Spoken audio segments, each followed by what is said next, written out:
Hello, friends. I'm Benga. I discuss international law, international politics, and international relations. There has been another coup in Gabon. Gabon, an African state in the Central African region, doesn't belong to ECOWAS this time, has experienced a coup less than 24 hours ago. Gabon now has a new military ruler, styled interim leader. His name is Brice Oligui Nguema. Gabon's ex-president, we have to use that term now, Ali Bongo, who just won an election a few days ago, Wednesday night, announced, has suffered a dramatic removal and reversal of fortunes from the early hours of yesterday, less than 24 hours, as I said. He was declared leader not too long ago, but now he's gone. Nguema, who is his cousin, now heads the Gabonese presidency.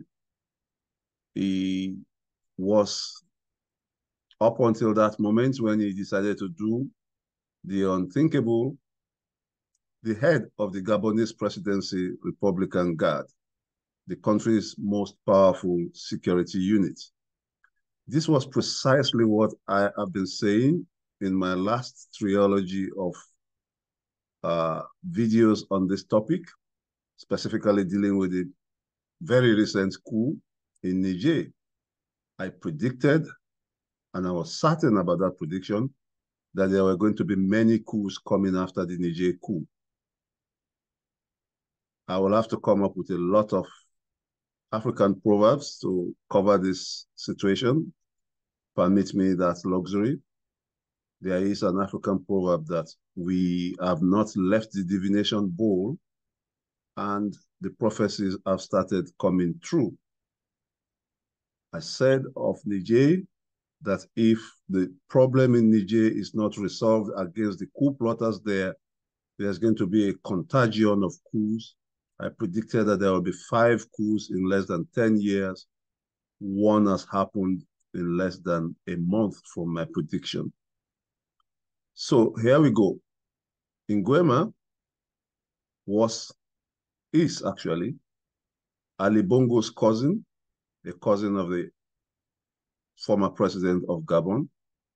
He headed the Gabonese presidency's Republican Guard, and that was the country's most powerful security unit. Well, now he heads the country. Yes, we know that Gabonese elections have always been fractious. They've always been a very interesting affair, to say the least. There have also been coup scares in the past. Yes, we know that the Gabonese presidency has remained in one family for far too long. Since 1967, the president of Gabon has always had the same surname, Bongo. Father died around 2007, 2009, and his son has taken over.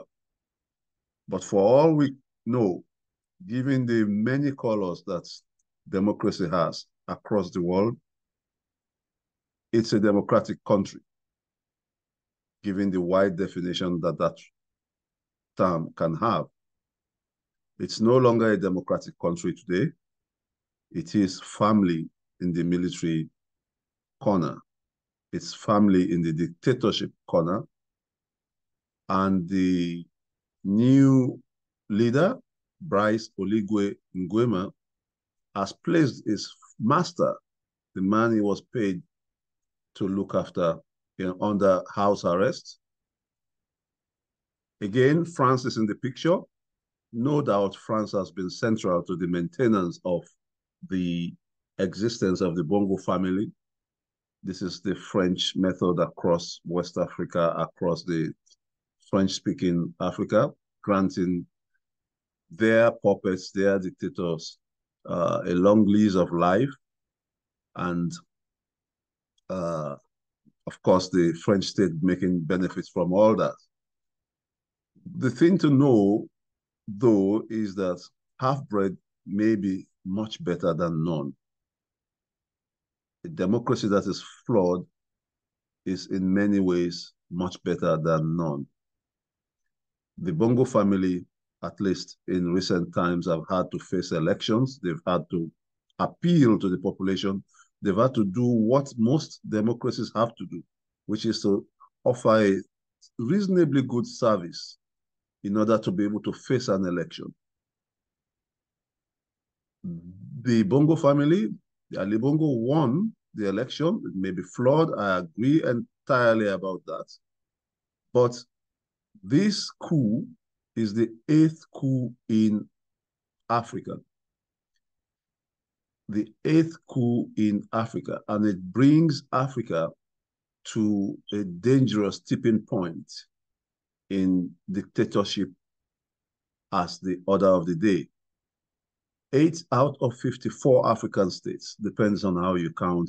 Maybe if you have to put Western Sahara, some plus or minus, some of the states that are still fighting recognition. We have between 54 and 57 African states. I will stick with 54.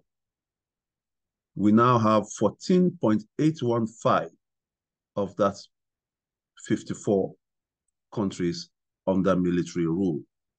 And I insist on being pedantic here by saying it's 14.815 because it's definitely mathematically more than 14%.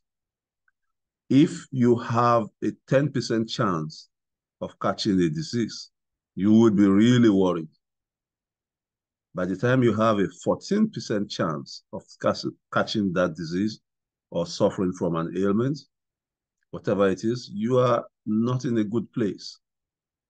Therefore, I make bold to say that Africa is not in a good place. I make bold to say that what has happened to Mali, Guinea, Burkina Faso, Chad, and continues to spread is going to erase all the gains we've made in Africa since the 1990s. And the effects of that, contrary to the expectation of people that it will lead to benefits and good things, is going to be that it will put Africa in a very tight economic situation. What happens to a fellow African country happens to all African countries because economies are intertwined even beyond what our studies show. Your neighbors are the places where you sell your goods to the most. They buy most of your goods. Informal economy is very high in Africa. If your neighbor is sinking due to bad governance, bad rule of law, which always gets worse, both gets worse under military rule, then, of course, it will affect the countries in the region. We all know what happened to Libya and how it had reverberations down all the way to Nigeria in security worsening, with Boko Haram having access to the guns they should not have and military hardware they should not have. So it's not good news. African countries will attract less, not as if they are doing very well in foreign direct investments, but good businesses don't go to militarily ruled countries. The cowboy businesses go there. You find, even in the extractive sector, the high risk takers, because that's the way a country that's under dictatorship is seen. They'll be seen as high risk, and all the regular blue chip companies will stay away or have just a minimal investment there. And then all the kinds of businesses that will show up there will be exactly the same types who deal with military governments, who know the language of bribery, and who would pay heavily for even heavier profits to have things done in Africa. We saw that happen with Mark Thatcher, Margaret Thatcher's son, and his friend who finished from Heaton, who took over or tried to take over, the Equatorial Guinea in a coup. Those are the type of people who will show up in business in Africa when you have the terrible situation of having military governments in power. Again, I'm sure and I know that there's no shortage of people who think anything is better than the Bongo family and that it's good, it must be good that there has been a change. I say to that, not yet uhuru. Nguema, the new interim leader, is actually a member of the Bongo family. He is a cousin of Ali Bongo. He is one of the most influential and enigmatic figures in his country.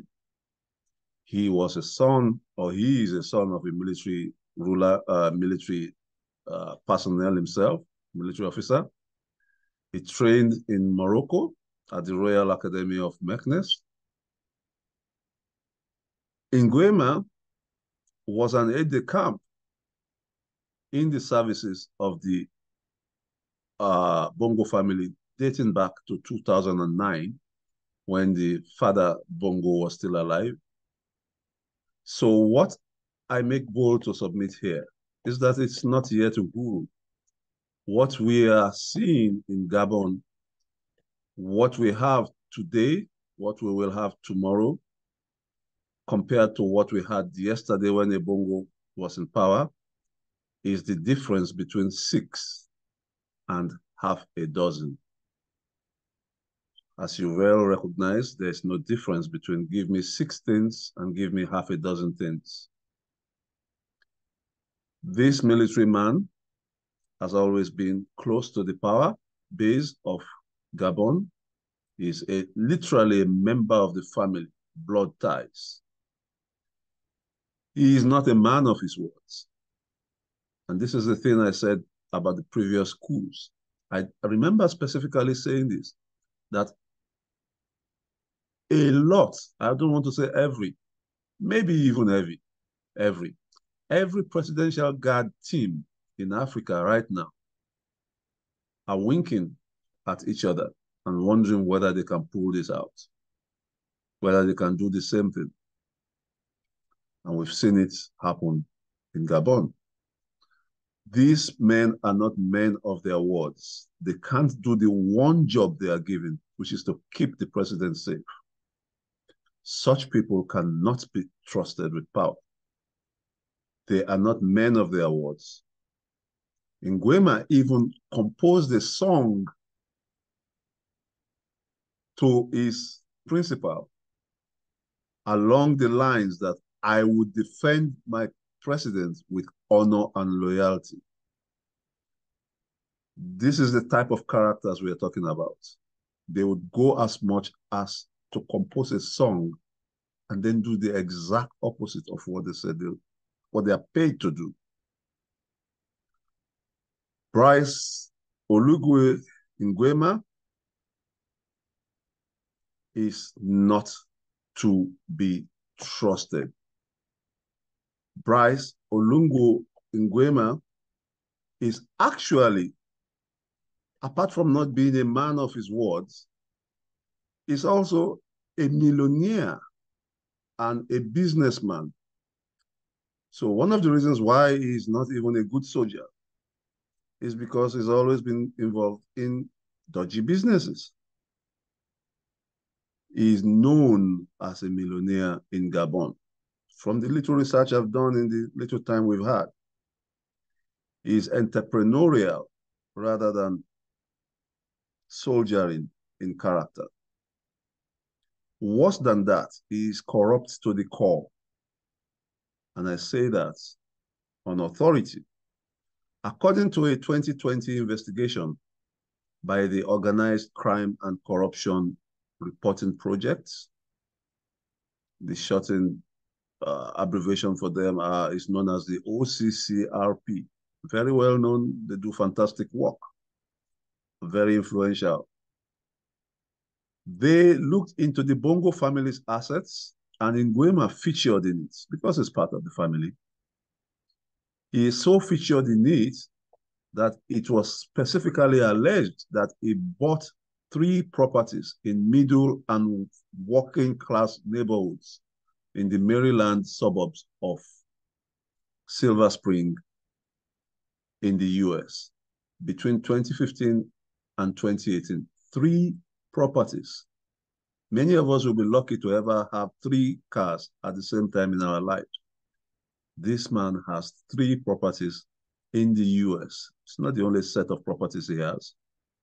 The homes were purchased with a total of over 1 million in cash. When he was confronted with these facts, his only response was to say that he thinks this is a private affair, that no matter where you live in the world, you have a right to your privacy to be respected. That's the man a lot of have had this, because I hear it all the time. There are people who, they are lazy thinkers among the African elites. The African elite system has a problem.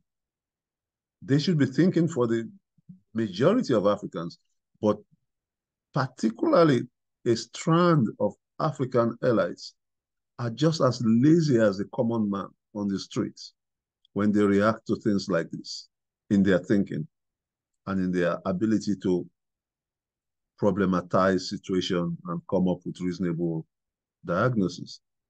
They do think that characters like this are just good news because there is a change. We've been having bad problems with African leaders. We're having tight African leaders. Therefore, it seems they think anything that comes next is good enough. I dare to be different on this. So we need to stem this contagion. It's something that needs to be stopped. It's the very reason why from the very beginning, I supported President of Nigeria, President Bola Ahmed Tinubu, in his plan to take over Niger by force if need be, along with the ECOWAS. They've said they would do this if these negotiations fail. I think this coup gives even more kudos to Bola Ahmed Tinubu. I've always known him to be a man who thinks ahead, who sees what's coming next. That's why a lot of people take it that he's been planning for his presidency, which he just won earlier on this year, by planning ahead 20 years. That's the kind of character that we need. Someone who can see what's coming next 10 years ahead, 20 years ahead. He was so moved by that Niger coup that he knew something had to be done. And I hope he will go ahead to do this. If we can't solve Africa's problems, we can at least solve ECOWAS problems, because that's the one that affects our economy. We have all kinds of treaties binding us with our ECOWAS neighbors, including immigration, including, as we will come to see very soon, maybe having the same currency with them. So therefore, we cannot. We have to stem the contagion of coups in Africa. We know that coups still happen. They are not gone.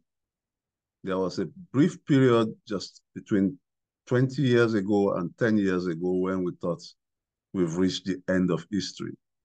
Well, no, we have not reached the end of history. History tends to repeat itself. We are slipping back into the terrible period of coups. I remember when the attempted coup in Turkey took place. I wrote a piece in the Conversation. The Conversation is one of the emergent, real, well-read, well-respected journals in the UK. There's an African version as well.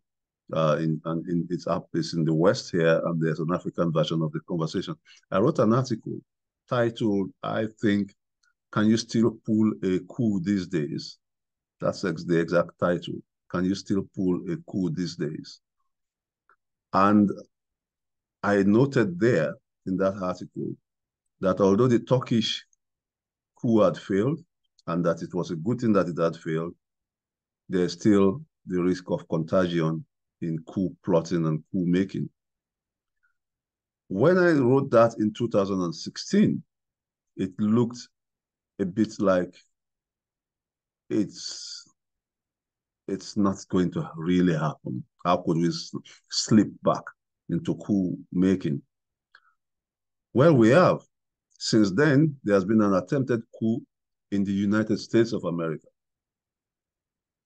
That happened 6 January 2021, when certain forces thought they could storm the Capitol and take over the country. That was their stated intention. In Germany, on 7th December 2022, 25 people, doesn't matter the number. When they succeed, the numbers increase.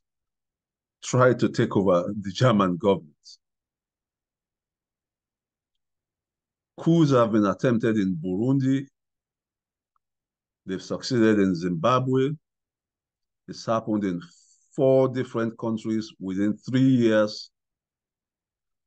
Burkina Faso, Mali, Niger. We are back at that terrible thing that should not happen. So what needs to be done? I have 2 sets of ideas about what needs to be done. The first sets are the short term, and I will limit it at first to what needs to be done about Gabon. It extends to what needs to be done about Niger. It extends to what needs to be done about some of the older coups. But for Gabon, let's say the first thing to do is to deny that government recognition. Governments that are irregular, that come in by coups, should be denied recognition. It's a good start that we've had the right noises from the EU and the African Union. The EU has condemned the coup. The African Union has condemned the coup. Russia has condemned the coup. They said the coup in Gabon is anti-France, but not pro-Russia. So let's get that straight, because we have a lot of lazy thinkers who are out there celebrating that this is good for Russia. This must be good for... There are people who live in this la-la world when they don't recognize dangers. I guess they are not trained to recognize certain type of dangers. I wouldn't know when a dangerous strain of virus is spreading.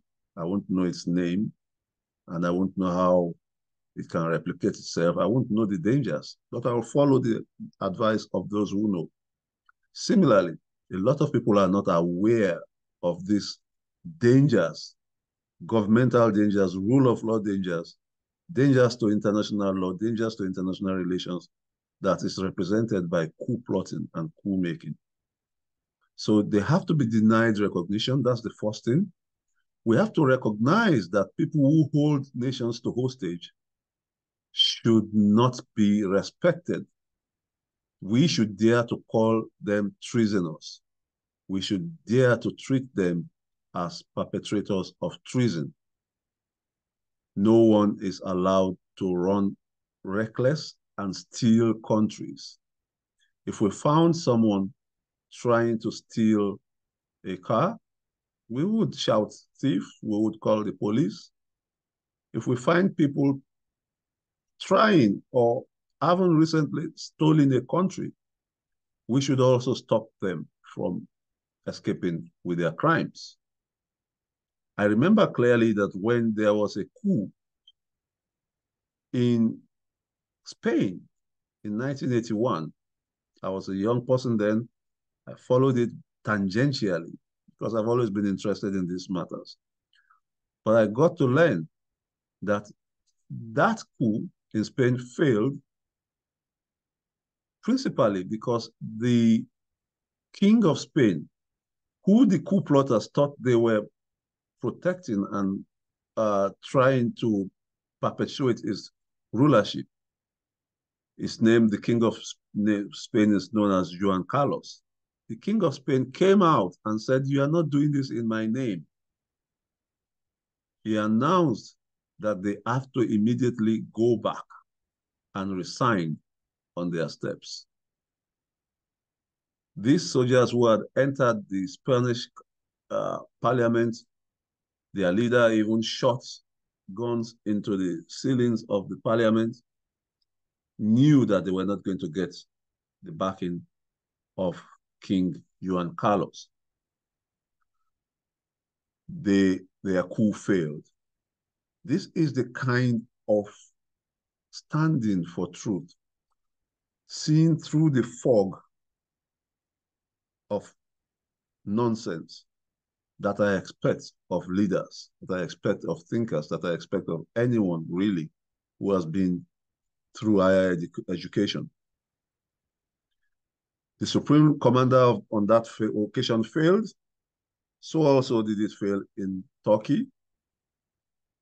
The British Prime Minister, Margaret Thatcher, called them terrorists. And that's what they are. When people commit coups, they do a lot of things that are wrong all at the same time. They kidnap, they assault, they commit battery, they kill. Even the failed coup in Turkey, 200 people died.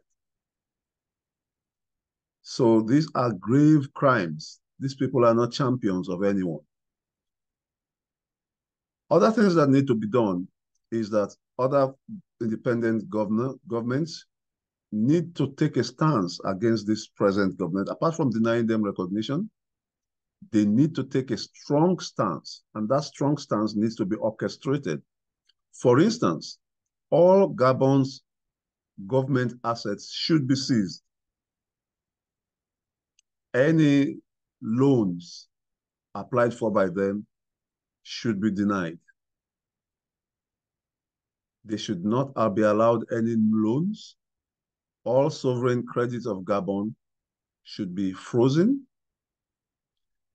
There should be a natural response to tell the guards who have taken over a supermarket that they are not allowed to take a loan on that supermarket. If you have been a bank guard, you're a guard, security department to look after a bank, you should not be able to take over that bank and then receive loans on behalf of that bank. You should not be able to mortgage the store that you could not protect. I think also that those countries and those people who think that they may get some geopolitical advantage out of this should think long-term. They should think long-term and realize that this is bad for them on the whole. An Africa that is strong, an Africa that has strong traditions in democracy is good for all. If African countries are rich, then there will be more people to buy goods from Russia, from France, from Britain, from wherever. But if African countries are poor, then the number of Africans that can buy these luxury goods will, of course, be less. So there is something in it for everyone, including the fact that coup plotting and rule of law breaking will lead to more people crossing the deserts, walking across the desert, climbing over wires to sneak into Europe. That certainly cannot be good for all. What else do I want seen done? I want it to be done that nobody gives any money to these guys. Nobody deals with them. We need to protect democracy. In terms of long-term measures, again, we need to stem this contagion. We need to prescribe deterrence. I like the classical theory on deterrence. It applies to criminology, it applies to criminal law, as it applies also to international relations. For instance, the theory of deterrence is the one that makes some countries insist on having the nuclear weapon. Nuclear weapons are a deterrence. We need a nuclear weapon option of non-recognition and total destruction of the governments that take governments by force in Africa, as in everywhere else. So the deterrence theory is one which I like a lot. It holds that you have to punish excessively, and punishment needs to be swift, it needs to be severe, it needs to be certain, and it must have celerity. The deterrence theory is the theory of Jeremy Bentham. It's also the theory of an Italian scholar. His name has just left my head now. They jointly came up to this theory of deterrence. And I think the deterrence theory needs to apply to the possibility of coup plotting in Africa. This is the reason why President Bola Ahmed Tinubu and the ECOWAS, all those good countries in the ECOWAS, lots of them, Ghana, Senegal, Nigeria, they should be supported in making sure that the nonsense, the arrant nonsense that has happened in Niger does not stand. They don't need 3 years to move back to democracy. They don't need 6 months to move back to democracy. They need to return the country to democracy now. I'm not saying they have to return it to the last person who was removed, but they need to return it to democracy now. That country deserves it. Africa deserves it. Coups are bad. They are organized crime. And I'll recommend another reading on this. I'll recommend that you find, if possible, the readings of Charles Samford. Charles Samford is, if I remember, the last I followed him was a director of an institute for ethics and governance and law. He wrote extensively on the evils of coup plotting and coup making across the world. And he was right in his conclusion that coups are a form of organized crime. Coups involved so many acts of serious criminality, from trespass to kidnapping to thefts of government assets, corporate and real. A special condemnation is reserved for those whose crime involved doing the very opposite of what they are paid to do. If we condemn doctors who kill their patients in England, just in the last week, within the last week, a certain nurse who has been killing babies, she works in the pediatric section, and she engages in some psychological problems, whatever it is she has.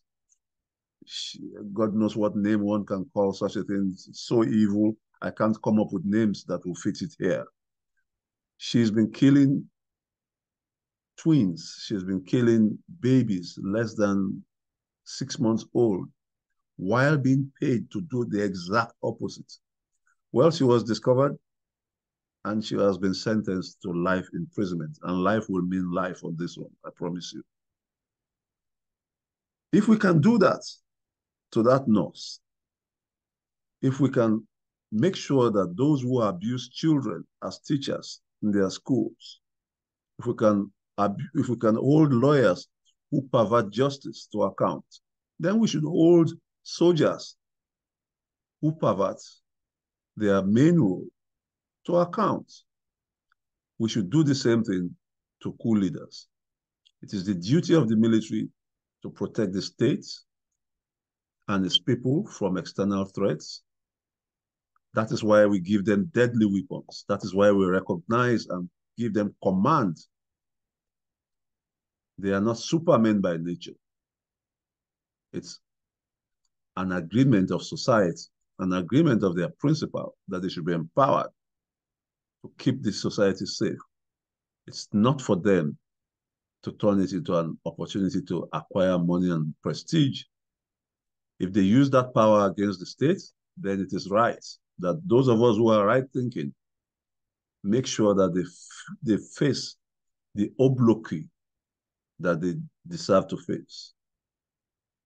We are supposed to give them trouble.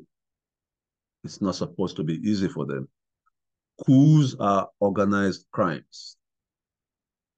They consist of attempts to entrench corruption, In the case of Gabon, this starts with the continuation of the fact that the person who has made this coup possible is going to receive salaries at the end of this month. He should not. He has, like with those who engage in the coup with him, broken the very contract that he signed with the states. Some will say, but their sovereignty and countries and states should have the right to, they even try to style this as a self-determination issue, that we should leave such countries to determine their future. That's not right. That's not how to think.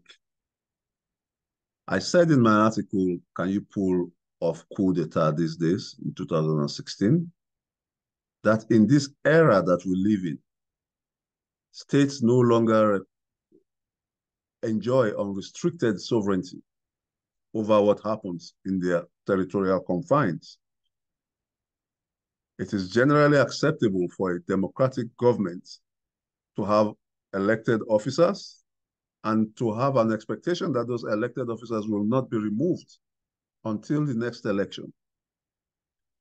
And it is therefore the role of the United Nations, the role of international governmental organizations, international NGOs like Amnesty, the Red Cross, Greenpeace, Human Rights Watch, to spy and pry into the affairs of any country, really, even imperfect democracies, and certainly countries that have decided to go dictatorial. The ability to dissent from this is restricted for states. You are going to be challenged from within and from outside. Perhaps I have a bit of a disclosure to make here. One of the reasons why I'm quite strong on this, I've said it, I've made about 3 videos on this already, is that in my previous professional life, I was a human rights lawyer. That's where I started my professional life. And as a human rights lawyer in a militarily ruled Nigeria in the 1990s, it was a big battle. I have friends who lost their lives to military governments while trying to fight to get them out of government. The torture that goes on in military eras is unimaginable. People would soon learn. They are intransigents, the way you can't remove them. I'll give you an example. There was a time in Nigeria. Nigeria is not even known to have the worst military governments, at least in terms of human rights abuse, but certainly in terms of corruption. They are well known for that. There was a time you cannot enter a government building if you didn't have a small brooch on your chest, whatever you're wearing, which contained the face of the then Nigerian dictator, Ibrahim Abacha, now dead. It was that bad. Taxi drivers, anyone who had anything to do with the government, had to have stickers of his face on their car. That's what military governments will turn to by design. You can expect it, and it will happen. So we have to resist them. Democratic governance is increasingly seen as the only way to do governance across the world. We are not saying they are perfect. We've not reached the end of history. We don't have a particular type of democratic governance that has been vetted by all, but it's a nice place to start from. A military junta will face increasing and unrelenting pressure from within and outside the states. And you know what? A military government will face increasing and unrelenting pressure from within the military itself. This is why there will be coups and counter coups and counter coups and phantom coups and intrigues to no end and secret killings, assassination squads, killing of people in phantom coups just to remove them. It's going to be messy. It always is in military regimes. So long-term solutions means we have to use the deterrence over them. There is an expectation that the growth of democracy should continue, that almost half of the world's countries are now democratic, and that should continue going forward rather than we increasing the percentage of African countries that are going back into the past. In conclusion, we should know that there is a huge battle ahead for the soul of Africa. Those who are happy that France is getting a bloody nose should know, and I've said this before, quite proud of my predictions, that France and the Western world will not disappear from Africa. What they are likely to do is to sponsor their own coups, and they are the best at this. Russia has nothing on them. Russia has no real history in this area. So if you support coups, you will have coups, and they will belong to the same people you think you are spiting with coups. The leader of the current Gabonese junta is actually trained in the US.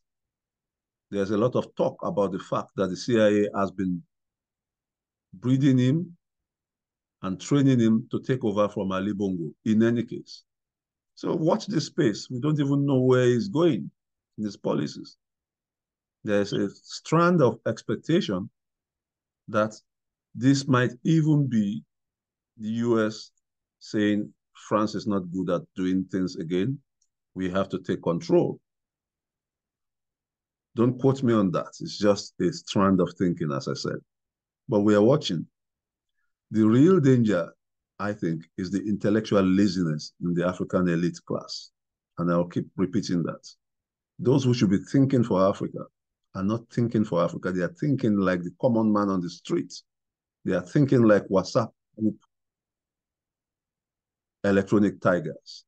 They are not thinking with their full professional selves, be advising themselves with their dozens of years of training, formal and inexperience. Military coups will not give good governance. If you are complaining that African countries are not being ruled well, military are no better, at the very least. In fact, they are worse. Military governments don't hold elections. If you are complaining about the quality of elections in Africa, that happens for 4 years, every 4 years in every country. If you're complaining about that, just realize that after 4 years, you have no hope of getting the military government out. They would stay until the next best shot gets them out. I predicted that there will be more coups. It started happening. More countries will roll. We have to stop this. Thank you for listening. And let's watch this space.